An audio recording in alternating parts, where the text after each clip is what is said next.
Vai entrar, inclusive, nessa conversa é a Jaqueline Muniz, integrante do Fórum Brasileiro de Segurança Pública. A Jaqueline foi diretora da Secretaria de Segurança Pública do Governo do Estado do Rio de Janeiro em 99 e integrou o Ministério da Justiça em 2003. Seja bem-vinda, Jaqueline, tudo bom?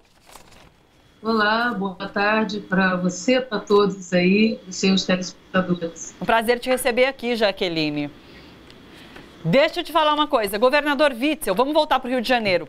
Ele venceu então as eleições de 2018 prometendo dar carta branca aos policiais, defendendo que criminosos armados com fuzis deveriam morrer, deveriam ser atingidos na cabecinha. E é uma promessa que ele vem reafirmando desde a sua vitória e vem cumprindo, né? Como você tem visto a atuação do Witzel aí no Rio de Janeiro? Quero saber de você que fica aí no Rio de Janeiro, inclusive.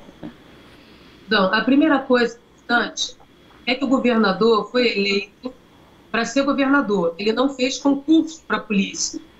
Portanto, quando ele brinca de Power Rangers ou de comando e em ação ali na esquina, ele deixou a cadeira vazia de governo. Não existe cadeira vazia. Alguém no Guanabara senta e governa no lugar dele. Eu imagino que esse tipo de atitude, né, pode ser produto de uma espécie de ingenuidade, de ignorância ou mesmo de oportunismo. Porque, na verdade, né, quando você se deixa encantar pelo canto da sereia policial, pelos alisadores audazes de maçaneta, você perdeu a capacidade de governar os meios de força. Portanto, eles te algemam. Você fica refém e rifado. Ora do sobe e desce do elevador da violência. Ora você vai comemorar, ora você, né, a fatura vai bater na tua porta, como bateu semana passada com as mortes, né, de jovens. Quer dizer, nem Bíblia na mão, nem camiseta de projeto social, nem chuteira no pé é capaz de proteger um jovem das periferias, não branco, né, e pobre, da mira de um fuzil. As palavras, né, letais do governante produzem licenciosidades ilegais, informais e clandestinas na esquina. Fica todo mundo com peito de pombo, com síndrome de pequena autoridade, pagando moral na esquina para qualquer um, não apenas a polícia. Correto? A polícia é uma organização profissional. Quando a gente investe na profissionalização da polícia, a gente tem qualidade repressiva e não repressão burra, que na verdade gasta os recursos sem produzir resultados, tanto no curto quanto no médio e no longo prazo. O que se assiste é também o engana-trouxa dos policiais, tá certo? Ou seja, você valoriza discursos corporativistas que não ficam de pé, porque afinal a chamada guerra contra o crime no Rio de Janeiro tem 31 anos. Que resultado produziu? É curioso que aqui existem os piores bandidos da humanidade. Parece que todos os monstros, assim como os Godzillas estão em Nova York, os principais monstros criminosos do Brasil estão no Rio. Curiosamente, todos presos. E segue continuadamente a guerra contra o crime, que na verdade nada mais passa do que de um marketing macabro, de uma crise política, uma crise fabricada que visa produzir governo com o crime e não contra ele, porque a economia política criminosa no Rio de Janeiro, que não é vender e cheirar pó de mármore, tem alimentado trajetórias eleitorais e não é de agora. E o calendário dos grandes eventos, desde 2008, precipitou esta farra da segurança pública. No Rio de Janeiro, o policial é uma espécie de zumbi de policiamento, de patrulhamento. Ele tem duas carteiras. A primeira, a de policial. A segunda, de atestado de óbito, que ele não sabe quando ele vai usar, mas que naturalmente é certo que isso vai acontecer. Na verdade, as polícias do Rio de Janeiro, em especial a polícia militar, é feita de não brancos, moradores da periferia que começaram a trabalhar aos 12 anos de idade. Correto? Então, uma polícia, tal como a de Salvador, são as polícias, digamos assim, com uma composição étnica, a presença, né, de pardos e pretos muito mais alta de todo o país e que vivem na periferia. Tanto rapazes e moças que começaram a trabalhar muito cedo e que escolheram a polícia como carreira, não apenas por uma questão de vocação, mas porque o start de ingresso na carreira pública é baixo, permitindo estabilidade do emprego, tá certo? Ascensão, né? E poder com isso dar uma condição melhor para a vida de sua família, né? Então, na verdade, essas bravatas, que são bravatas de ocasião, o indivíduo funciona como uma espécie de flanelinha da esquina. né? Agora vai, agora não, agora vai. E esse tipo de ingerência maximiza a qualidade decisória e tática da polícia na esquina, seja da ação convencional, seja da ação especializada, porque o estado da arte da polícia é reduzir em tempo real incerteza, risco e perigo, e não esquentar a chapa. Então, esse tipo de ingerência, ele vai alterando o tempo decisório da polícia ali, maximizando as chances de abuso de autoridade, desacato de autoridade e, evidentemente, de vitimização de toda sorte. Isso foi diferente, né, como você pode responder, do que aconteceu ontem no sequestro. Ali uma avaliação, né, uma accountability a ser feita, e há como medir a eficácia, eficiência e efetividade. Para quem tem interesse, eu própria como pesquisadora, na minha área de doutorado, 20 anos atrás, fui estudo de polícia, sou professora da Universidade Federal Fluminense, do primeiro bacharelado em segurança pública das universidades federais. Temos quase 30 anos de produção de pesquisas e conhecimentos, né? Não só de altos estudos como aplicados em justiça criminal e segurança pública. Temos o maior curso de formação policial do país, que é o Tecnólogo em Segurança. Formamos mais de 500 profissionais de polícia ao ano com nível superior, correto? Que, evidentemente, aprendem coisas legais pertinentes sobre a produção científica de polícia, policiamento e segurança. Não é palpitagem de opinião, né, da opinião, não é ignorância ilustrada, como esse tema favorece. Porque o que nós assistimos é o aparelhamento do medo, e o medo é péssimo conselheiro. Diante do medo, você quer o fortão musculoso da esquina, da academia, você quer o miliciano gente boa, o traficante de estimação, ou mesmo, né, o policial Charles Bronson para te proteger. Só que proteger não é segurança, porque tem como fundamento a ameaça. E a ameaça, a venda dela, paga-se por ela, né? O seu protetor de hoje será o seu tirano de amanhã.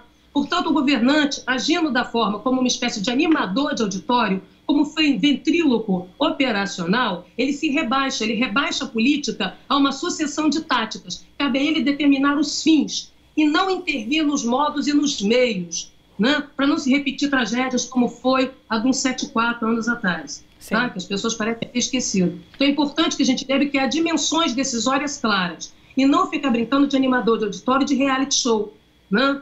Porque a segurança pública é necessariamente portadora de más notícias. E o que o governador está fazendo é gastar o capital político dele nos primeiros meses sem pôr de pé qualquer política. E ao fazê-lo, ele será rifado pelo próprio discurso do temor que ele construiu. Ele está vivendo um cerco moral, né, com os próprios dados da insegurança. E isso é grave, não importa se ele é direita, centro, ao lado, à esquerda. O fato é que ele foi eleito para governar. E parece que ele até agora não conseguiu fazer isso, né? Portanto, ele está algemado em sua... Nossa, tem tanta coisa que me chamou a atenção na sua fala, que é muita coisa para eu perguntar, não vai dar tempo, mas enfim. Você resume bem essa questão dos desejos eleitorais do governador, né? E ele usou, de certa forma, esse episódio para se colocar ali como, de repente, um futuro candidato. É claro que ele tem interesses políticos, inclusive, em se colocar como candidato, se sobrepondo a Bolsonaro. Mas você acha que... a longo prazo, nesse mandato que ele está enquanto governador, ele não vai conseguir apresentar resultados para conseguir essa eleição? Porque existe uma certa parcela da sociedade que acha, que acredita que foi de muito sucesso essa política que ele tem adotado no Rio de Janeiro e essa ação dele de ontem. Então, assim, como que você vê o político Witzel hoje? Então, mas antes de falar do político, tem que lembrar que esse tipo de discurso catártico, né, que se apresenta hoje, ele não é nenhuma novidade, ele é um requentar permanente. Como eu falei, a instrumentalização do medo, a insegurança como um projeto político, um projeto de poder. Aqui no Rio de Janeiro, como em outros lugares do Brasil, a insegurança não é um fracasso, a insegurança é um sucesso. Trata-se de produzir e maximizar a insegurança. Por isso o discurso e a prática do tiro, porrada e bomba, que é publicitário, maximiza o medo, né, da favela ao asfalto, da zona rica à zona pobre, fazendo com que todos nós, porque como o medo não se adia, não dá para sentir medo daqui a pouco, depois de amanhã, no governo gente boa que vai entrar daqui a 1000 anos, o medo é sentido no imediato de nossas vidas, no ir e vir, entendeu? Então a instrumentalização do medo, ela consegue um resultante muito interessante, que é sabotar os esforços de coesão social, com isso viabilizando a possibilidade de destituição de direitos e ofertando coercitividades seletivas, teatralizadas, que favorecem, na verdade, não a produção, não se trata de combater crime nenhum, se trata de maximizar o medo para comprar brinquedos, vender brinquedos da indústria de segurança pública, do shopping center da insegurança pública, que alimenta, né, licitações e negociatas alheias. Porque a economia política do crime, que não começa e termina na droga, e sim na venda, na terceirização dos impostos, né, dos serviços essenciais, água, luz, gás. Todos os serviços essenciais das comunidades populares são terceirizados. Aquela população paga 3 vezes, paga o Estado, paga a milícia, paga o crime. Isso forma caçadores de campanha. Tem sido assim desde o início da década de 2000, não é de agora, correto? Então estamos falando de um projeto de poder. E esse projeto de poder tem rendimentos, né? Porque diante do medo a gente abre mão das garantias individuais e coletivas, dos direitos mais básicos, em favor de uma proteção de ocasião. Esse fenômeno político de fabricação de crises de segurança, que são sempre primeiro políticas, antes de serem reais ali na esquina, porque as soluções de segurança pública são baratas, pasme, baratas, monótonas, enfadonhas e rotineiras, como qualquer trabalho. A fabricação de polícia do espetáculo, polícia ostentação, tiroteios, tudo isso tem um efeito publicitário, de marketing, para maximizar os retornos que essa economia produz. Esse é o primeiro ponto. Segundo, ontem, sobre a operação de ontem, né, em que todo mundo, o governador, na verdade, como muitos políticos, quase sempre oportunistas no campo da segurança pública, e lenientes, porque são incapazes de produzir uma política de segurança pública, fica todo mundo ali mordendo o calcanhar da polícia, de papagaio de pirata, correto? Tentando tirar lucros, né, dividendos de uma ação operacional idealmente, tecnicamente qualificada e tentando fugir, se esconder, né, das tragédias que as próprias indecisões produzem. Né? É preciso que a gente lembre isso. Né? Porque o Brasil está cheio de ótimas experiências no campo da segurança pública que foram descontinuadas exatamente por pagar o preço de darem certo. Então está dando certo, está atrapalhando os meus negócios. A UPP foi um deles, né? As áreas integradas no Rio de Janeiro, o sistema de metas, correto? Quem criou os primeiros programas no Brasil de policiamento comunitário em favela foi o Rio de Janeiro. Quem criou o primeiro programa de controle de estresse e de uso da força na polícia foi o Rio de Janeiro. Correto?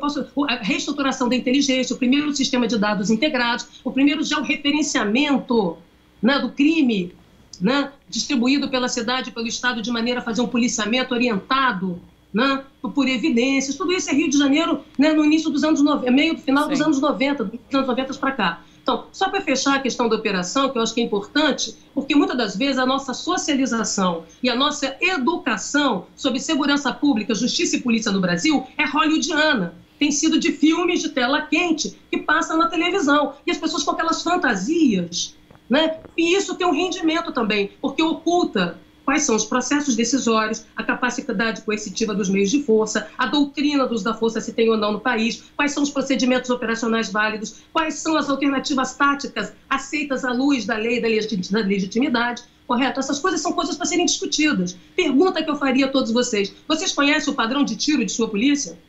Qual é a taxa de acerto de tiro defensivo, que não existe James Bond, licença para matar? Da sua polícia por modalidade de tiro e modalidade de armamento. Porque, afinal de contas, o estado da arte da polícia é usar da força potencial e concreta em armamentos menos letais e letais em qualquer circunstância, preventiva, dissuasória ou mesmo repressiva.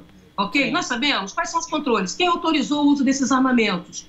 Porque isso é autorização da sociedade. Quem decide a capacidade coercitiva da polícia, em qualquer democracia, somos nós. Ontem, o que aconteceu, que eu queria fechar a minha fala, me desculpa. Ponto 1. A polícia aprendeu com o 7-4. O 7-4 virou um reality show, ficou um governante falando pode, não pode, agora vai, agora não, correto? Isso tudo interferiu na tomada de decisão em tempo real. Eu gostaria de lembrar que uma tomada de decisão policial é de menos de 2 segundos. Não dá tempo de fazer seminário, slow motion, não. Então, essa é a primeira coisa. A polícia chegou ali, esgotou os meios de negociação, correto? Que é o necessário. Né? É um grupo, ali dentro, ela não pode pagar para ver, ela tem que dispor em 360 graus de sniper, cuja razão de ser do sniper é ser um cirurgião que faz um corte preciso. Por isso não há tiroteio, é um tiro defensivo diante do enquadramento e da pisada desse tiro. correto? E essa decisão tem que estar posta antes, as alternativas de negociação, e se o indivíduo está sob transtorno emocional ou sofrimento psíquico, isso é um comprometedor, é um complicador, porque ele é incapaz de acompanhar de forma continuada o comandamento da polícia. Por outro lado, 39 pessoas ali dentro, alguém pode passar mal, ter uma crise de pânico, gritar, entrar em desespero, e tudo isso afeta o processo decisório. Por isso que quanto mais o tempo passa, e foram quase 4 horas, mais você vai multiplicando desvantagens táticas. A razão de ser é tomar, naquele momento, a decisão de atirar foi uma decisão adequada, o juízo tático estava adequado do ponto de vista da doutrina policial democrática. No entanto, o problema que precisa ser refletido é sobre o juízo de propriedade. Quais os meios que estavam disponíveis para produzir o resultado desejado, que é sempre baixa zero. Sim. A razão de ser de uma SWAT, de um BOP, é atuar em situações de elevado grau, de elevado risco e produzir o menor dano possível. É isso que paga a conta do BOP. E não brincar de síndrome de cabrito, subindo e descendo o morro. Claro. Okay? Então, isso é importante para a gente entender, né? E que essa fatura ali é uma fatura que a polícia acumulou em termos de expertise. Né? Quanto agora, a pergunta é, o tiro levou ao óbito. Pergunta básica, esse tiro, né, o tiro era um tiro letal de partida, por uma decisão em situação de extremo risco, ou produziu o resultado morte? Qual foi a presteza do socorro? Essas variáveis todas precisam ser demonstradas, explicitadas para a população, para que nós possamos ter garantia da ação policial. A polícia atua entre nós, não na fronteira. Eu não posso ter medo de bala perdida. Correto? Eu não posso ter medo de que a polícia vai errar usando o instrumento dela. Músico tem que saber tocar bem o seu instrumento. A professora aqui tem que saber bem fazer pesquisa. Eu sou uma professora pesquisadora. Né? O policial pode cantar maravilhosamente bem, mas o que se espera dele é o uso comedido e suficiente da força em toda e qualquer ocorrência. Esse é o lugar da ação da polícia. O que o governador fez foi destituir o seu programa de milhagens. Olha só, você que curte a TVT e quer contribuir com a gente para que a nossa programação chegue cada vez mais longe, se inscreva no nosso canal do YouTube/Rede TVT e torne-se membro. Ou então faça a sua contribuição em nosso Catarse. É só acessar catarse.me/TVT. A gente agradece.